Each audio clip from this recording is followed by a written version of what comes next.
Hi there, Fabiola's back again, and I am now opening up my Google Chrome browser so that we can begin another little tutorial on how we're going to be able to get some embroidery designs either out of an email message or off of a website, and how we're going to download them and get them into our computer. And we're going to be doing that so that we can do it in an organized fashion, since that's the whole purpose of these videos. All right, so what I've got is my Gmail program is open, and what I did prior to starting this little video is that I had emailed to myself an embroidery design. So if you use Gmail, it's very likely that when someone has sent you a design, and you may get one like this, possibly because you have purchased something from a digitizing company. Some of them will let you do immediate downloads, and some of them are going to be emailing you what you have purchased from them. So when they email it to you, it may look something like this. Here I am in my Gmail. This is the message that I wrote to myself, and underneath the body of the message is my email attachment. And all I need to do with my mouse is I hover over this, and when I do this, I have an option of two different things because I am in Gmail. I can either use this download arrow, I can select that, and I can download this attachment of this design. Or if I wanted to, and if I was using Google Drive as my storage place, I also could save it to the drive. I do not do that with my embroidery designs because I just have too many things, and if I were to have to pay for storage on Drive, it would be quite an expensive fee that I would have to pay. So I'm downloading directly onto my computer, and I must say that I do occasionally back up all of my embroidery designs and important things onto some external hard drives. I also occasionally will back up those hard drives on CDs that I will write my things onto. And that's just another whole aspect of collecting things and having important stuff on your computer, is that you are going to need to think about a way that you're going to back up your stuff so that if your computer were to unexpectedly crash on you and die, you would not lose everything that you had worked so hard to have. Okay, so anyway, that's just another aside. This is what it looks like in Gmail, okay? And so here's going to be my opportunity to download it or to save it to the Google Drive. In a little while, we will download it.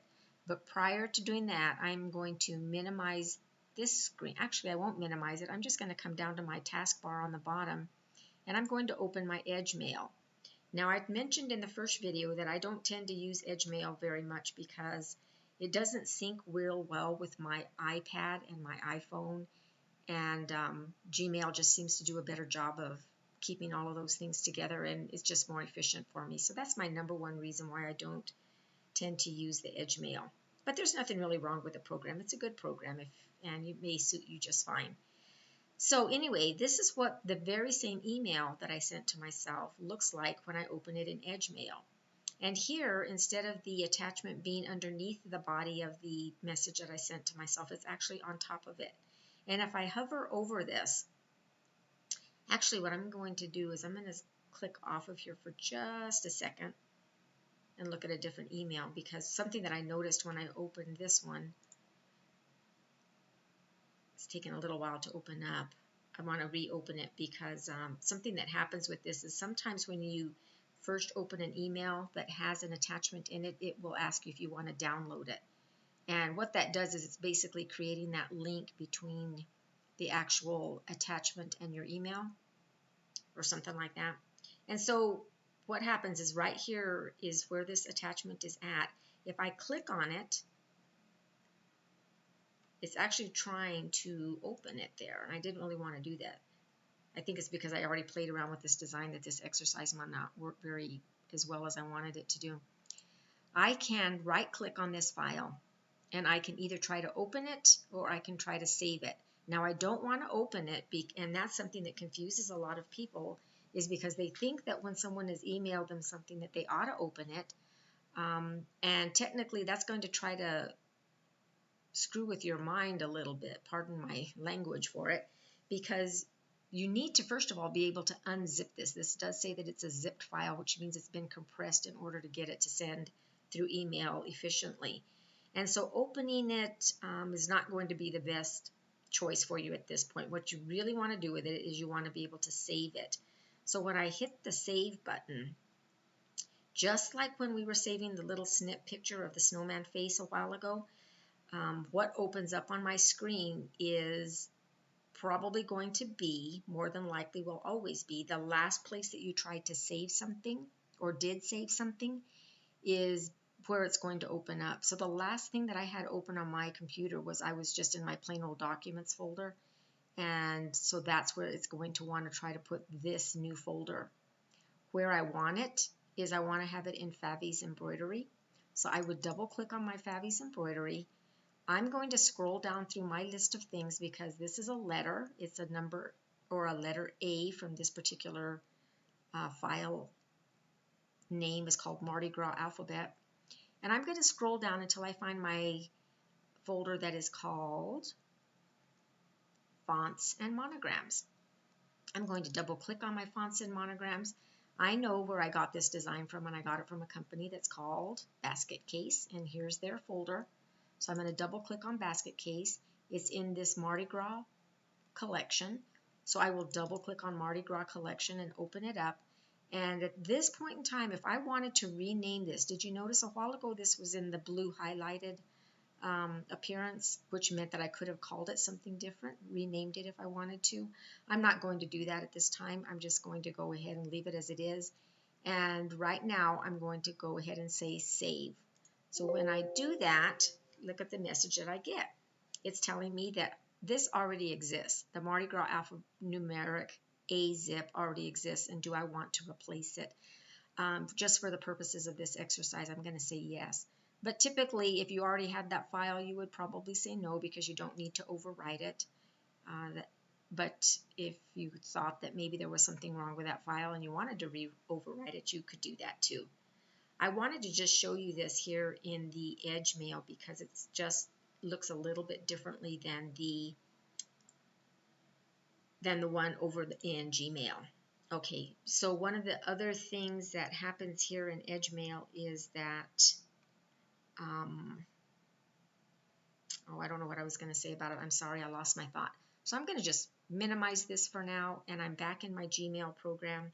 This would work exactly the same way. Okay, I could hit my download button, and what's going to happen is the last place that I had saved something when I was in this email program is what is opening up now.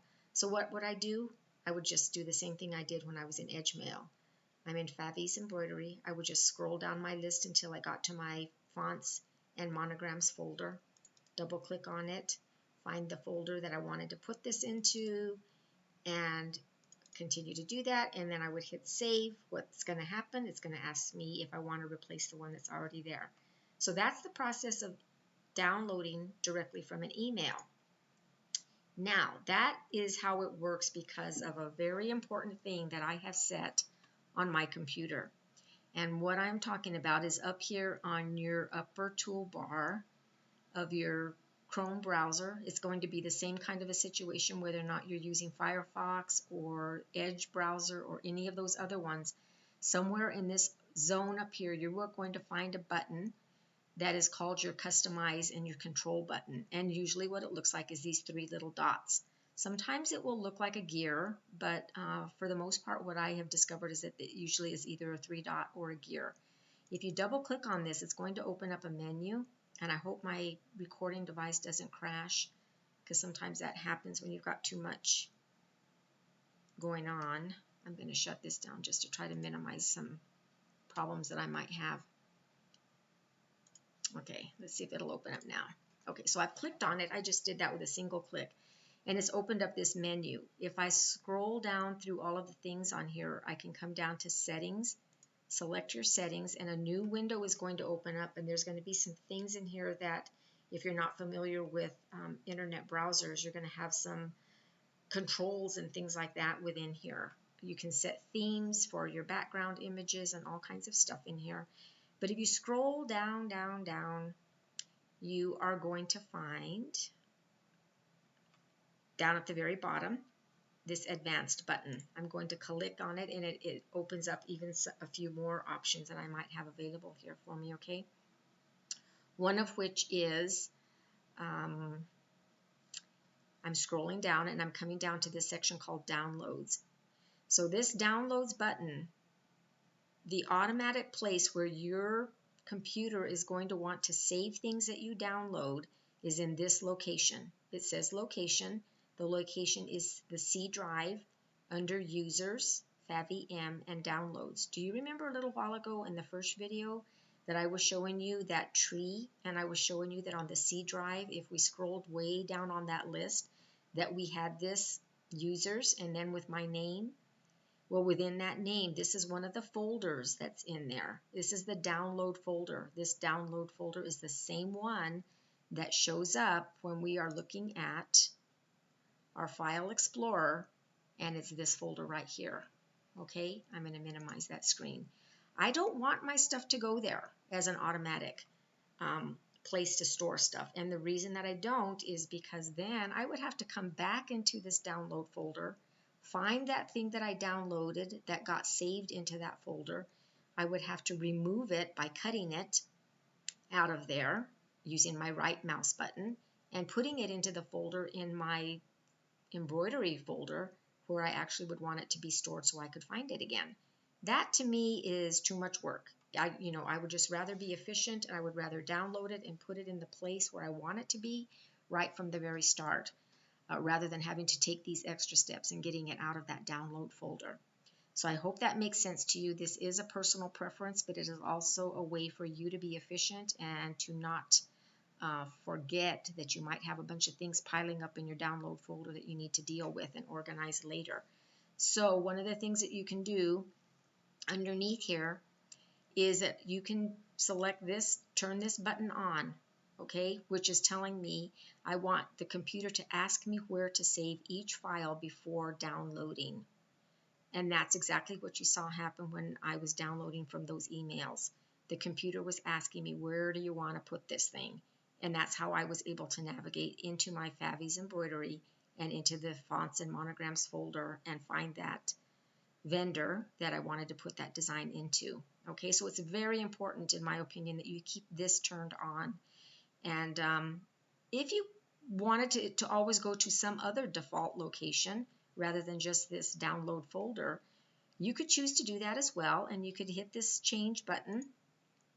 A little screen's going to come up and it's going to give you some choices about where it would be that you would rather put it rather than in that download folder. So I'm canceling because I don't want to change that. I always have control over it because I have this turned on. And what you need to do is, I thought you had to save changes if you had made any changes. Because I have not made any changes, I think that I don't have that little message somewhere here on my screen. So I wanted to make that clear to you that that's how you turn that on, and in my opinion, again, it's an important thing to do. Okay, so I'm going to close this by hitting this X here in this settings button. And the next thing I'm going to show you, since I've shown you now how to download out of an email, is I'm going to go to a website. I already opened up this website. This is a designer that does some very pretty kind of heirloom and very feminine kinds of designs. And right now she is giving away an alphabet. However, we're almost at the end of it, and she's giving out like one letter every single day, and you have to go on that day to download the letter. So anyway, today's letter is W. And this is how on her site, all we needed to do was come down on the page and select download the letter here. So again, I clicked on it, and the last time that I was actually had saved something here off of Google Chrome, I was saving this design called Hearts. And what I'm going to do instead is, this is a letter, so it's going to go into my Favi's embroidery. I'm again going to scroll down until I find my fonts and monograms folder. There it is. Double click to open it. The designer's name is what I'm looking for next, and I'm scrolling down till I find her. I'm double clicking. I'm now going to double click on the name of this design collection and double click to open it. Here's a bunch of unzipped or zipped up files of these letters from this wonderful friend who's giving these designs away.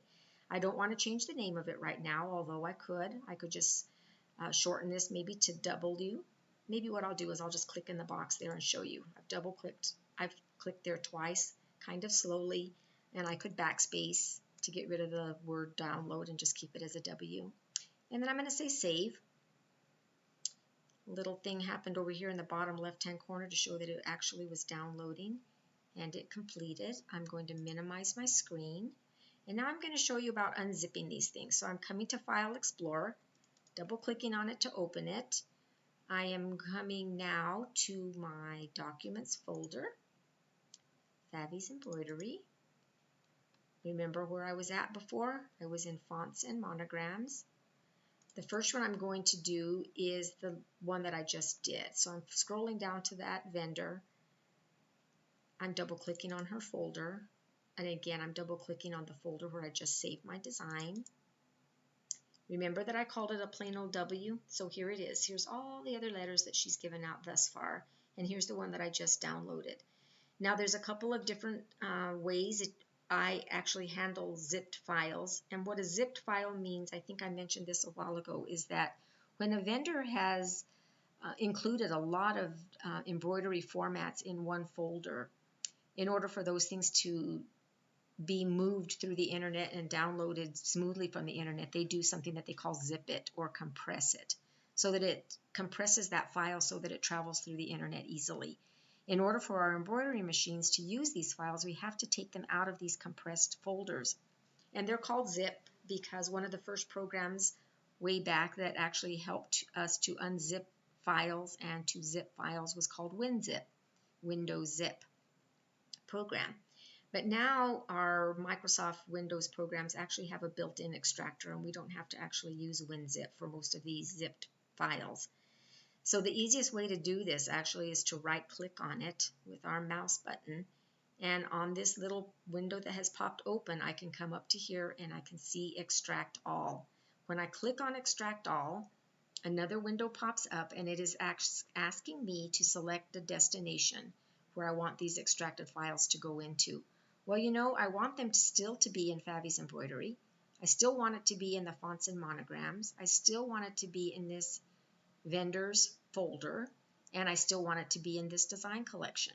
So I'm going to say to extract it right here. However, if I wanted it to go somewhere else, I could actually click this Browse button and I could navigate to a different spot if I so chose to. One of the other things you're going to see on this screen is we've got a little check mark box here that says that if we wanted to show the extracted files when this extraction completes, it will open them up in another window so that we can see them right away. So for this exercise, I normally don't do this, but sometimes I will, and I'll do it now for this exercise. So I'm going to check mark that, and I'm going to say extract. So the computer extracted them. What has happened is because I said I wanted to see it in a new window, that's exactly what it did. Let's look at the path. This PC, Documents, Fabi's Embroidery, Fonts and Monograms, Needle of Anne, the Snowflake font, letter W. So it put it in its own folder within that folder. If I double click it to open it, here are all of those files that she included for various sewing machines and different brands of sewing machines. Okay, so here they all are. I embroider on a Janome machine, and my file format is a JEF. So what I can do at this point is I could right-click on this JEF file, and actually I did that wrong. And this little window will pop up, and I can say that I want to cut it, or I might want to copy it. But what I'm going to do is I'm going to cut it. And I'm just going to navigate back in this pathway here just by clicking on Snowflake right here. I hope you can see that. It's taken me back to this main Snowflake folder where I can right click in the body of this area here with my mouse, and this computer runs a little bit slow sometimes, and then I can paste it into this section. So now that it's done that, you can see that here is my letter W in my JEF format has been pasted here. I'm going to show you another way that sometimes I deal with these files, and I'm going to do it with the other file that I downloaded and saved. So it was Fonts and Monograms. It was in this basket case folder. Double click on it to open it. It was in this Mardi Gras design folder, so I'm opening it. You can see that I've already extracted a lot of the previous letters that this vendor has given to us. This is again a free giveaway that's going on right now. And the letter that was downloaded a little while ago was this Mardi Gras alphabet A, letter A. So this is what I sometimes do with some of these letters, and this is just another personal preference. If I double click on this folder, look at that, it told me that this folder was empty. And I'm so glad that I did this, because sometimes when you download things off of the internet, something happens in the transmission of that file. I was not expecting that to happen, but that your file actually was a bomb.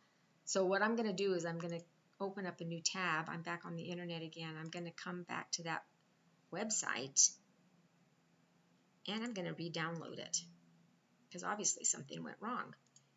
It's under free designs. It's this letter right here. This is the way that her system works, is you just click on that thing, and then you hit this big red download button. So where am I going to put it? Not where I was at a while ago. I don't want it in my snowflake folder. I want it back in that Mardi Gras folder, right? So here's the basket case. There's Mardi Gras. It's going to save it. It's going to ask me if I want to replace it. I'm going to say yes. And hopefully this one's not an empty folder. We'll find out. Come down to File Explorer, Fonts and Monograms. Scroll up till I find my basket case folder. Mardi Gras. Let's see what happens now. This is the folder here. It's that letter A. Double click on it to see. Okay, so this time it did work. I double clicked on it, and here is another folder within that folder. And many times that zipped folders are created, it will create a folder within a folder. So this is not an unusual occurrence. It just happens to be the way that the vendor actually zipped up those files together. So if I double click on this, I can open it up, and look, here's all the files again. Now, a while ago when we were talking about viewing things, and I was going through all that exercise about icons and all that kind of stuff, when these files are in a zipped folder, you're not going to be able, your iconizer will not work. Okay, they need to be unzipped or taken out of this folder in order for your iconizer to work, at least on my computer with MBX and Hatch. That's how it works. Could be different with other brands of iconizers. But at any rate, here's my GIF file. I'm going to come up to it, and I'm going to right-click on it. I'm going to copy it. I'm going to come back to the main folder. So here I'm just walking backward through my pathway all the way to the Mardi Gras folder, and I'm going to click on it. I'm going to right-click here in the body of this screen, this navigation pane, and I'm going to paste it. Okay, so now that's just another way for you to get a file that you want out of a zipped file. And my preference for that is that you do copy it and cut it and then come over here and paste it, rather than you trying to drag it and drop it and that kind of a thing. And the reason why I say that is because I do know of embroidery files that have gotten corrupted when people have used the drag and drop method. If you're not familiar with drag and drop, basically what it is you're holding down your mouse button and you're moving this thing into another spot. Okay, so that's what drag and drop means. Anyway, I just wanted to show those things to you because extracting is super important, and your preference for when something is in an email and someone has emailed it to you, you do not want to try to open it directly out of that email. You're going to be better off going ahead and saving that file, and saving that file in the proper place where you want it to go, because that way you know where it's at. When you saw how that first letter A actually was an empty folder, this is another example, especially when you have purchased something or if it's a free design, that you immediately try to deal with it. Don't wait, 3 weeks or something, because if it was a free design like this one was and the time limit is over after a couple of days, the vendor will take that down off of her site, and it's no longer available for you to get it for free anymore. It's a very generous little offer that this person has made. You need to know if there's a problem with the file right from the beginning so that you can come and try to re-download it again, or maybe contact that vendor and let her know you had a problem so that she can help you out with it. Okay, so there we are. What I tried to cover in this video that was hopefully helpful to you was I was showing you where different email programs may have the attachments. that you might be sent from a vendor, or maybe your friend has digitized a design for you and she's going to email it to you, or maybe you have purchased it and the vendor has emailed it to you. So I showed you two different places and two email programs that I have, Gmail as well as the Edge Mail, how it just looked slightly different, and how you were going to have that option to either download it or save it, I should say, directly into the folder where you want to put it. So these are some of those steps that are very, very important for us as digitizers and as embroiderers, so that, once again, our goal is to be organized, super duper organized. Let's look at these folders again, fonts and monograms.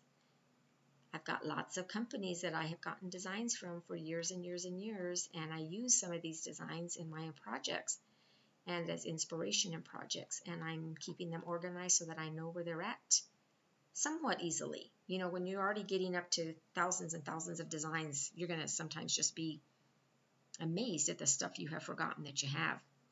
But anyway, Fabiola Martinez, once again, just here to help you out a little bit more with learning how to use your computer and organizing your files.